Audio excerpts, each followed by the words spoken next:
అనేది బాగుంది. Thank you so much sir. ఇంకొకటి ఏంటంటే మిడ్ సమ్మర్ అండి. అది మిడ్ సమ్మరు చాలామంది సినిమా మీద ప్రేమతోనో సినిమా బాగుందా బాగాలేదని చూసే బ్యాచ్ కన్నా కాసేపు ఏసీలో కూర్చుందాం వచ్చే బ్యాచ్ చాలామంది ఉంటారు. మీరు అలా అనుకుంటున్నారు కానీ ఐపీఎల్ స్టార్ట్ అయిందంటే ఎంత ఐపీఎల్ డెఫినెట్గా ఈవినింగ్స్ ఎఫెక్ట్ పడుతుంది. అది పెద్ద సినిమాలు కానీ చిన్న సినిమాలకి ఎఫెక్టే. అట్లీస్ట్ పొద్దున్న మధ్యాహ్నం షో మనకి వచ్చినా చాలు కదా. మా సినిమా ప్రాణానికి ఒక షో ఫుల్ అయినా చాలు రోజుకి, నిజం చెప్పాలంటే. రఘువంచారు ఏప్రిల్ 17 యాక్చువల్గా అనౌన్స్ చేసింది. ఫస్ట్ చేసినప్పుడు మేము ఒక్కరే అనౌన్స్ చేసాం, తర్వాత 1 by 1 అన్ని మిగతా వచ్చాయి. రఘుకుంచ గారు సార్, మీకు పూరి జగన్నాథ్ గారికి మంచి రిలేషన్ ఉంది కదా. సో ఈ మధ్యకాలంలో ఆయన నుంచి మీ నుంచి ఆయన సినిమాలకు సంబంధించి మీకు ఏం ఆఫర్స్ రాలేదు? ఈ మధ్య పూరి జగన్నాథ్కి నేను డాక్యుమెంటరీ టెల్లర్లా తేలేను. ఇంక మంచి రోజు చూసేవారే నీ మీద ఒక డాక్యుమెంటరీ తీసేస్తాను నేను అని చెప్తా. అంటే ఏ ఇంటర్వ్యూకి వెళ్ళినా ఈ నాకు పూరి జగన్నాథ్ గురించి ఎక్కువ చెప్పడం సరిపోతుంది.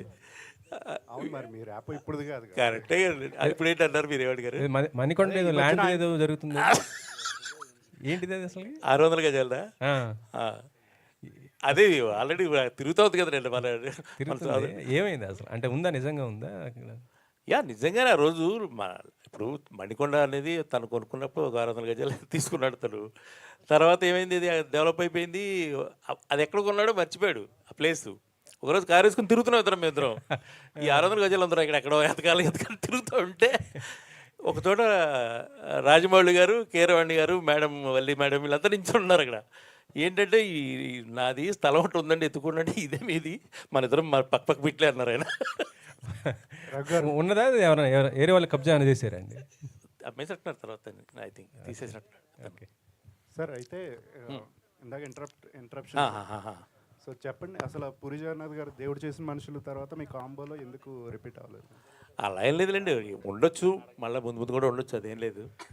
గ్యాప్ వస్తుంటుంది కదా జనరల్గా. ఏంటంటే ఇప్పుడు కంటిన్యూగా చేయాలని వాళ్ళు. ఇప్పుడు చైతన్య మోటర్ ఉన్నాడు, ఇప్పుడు ఈ సినిమా తర్వాత నెక్స్ట్ సినిమా నాతో చేస్తాడని గ్యారంటీ లేదు నాకు, అంతే కదా.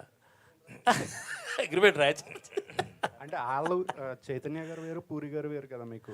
అలానే కదా. ఇప్పుడు నాకు ఎవరు పని చేసినా వాళ్ళతో నేను, ఇప్పుడు తను వచ్చిన తగ్గించి నాకు సొంత తమ్ముడు కన్నా ఎక్కువైపోయాడు. ఎందుకంటే రోజు పొద్దున్నే ఎడితే మాట్లాడిపోతే నాకు నిద్ర పట్టదు. సరే సాయంత్రం పూట దెబ్బలాడి కొట్టుకుంటాం, ఇద్దరం రోజు కొట్టుకుంటాం, ఫోన్లు ఫటామని పెట్టేస్తాం, ఇవన్నీ ఉంటాయి. మళ్ళీ పొద్దున్నే ఏమి జరుగుతుంటే మాట్లాడుకుంటాం. అదొక విచిత్రమైన విషయం. సో అక్కడ బాగా మా ఇద్దరికి బాగా కలిసిందండి. రామ్ గారు, చైతన్య గారు, రామ్ గారు ఒకసారి మైక్ తీసుకురు. మేడం చెప్పండి.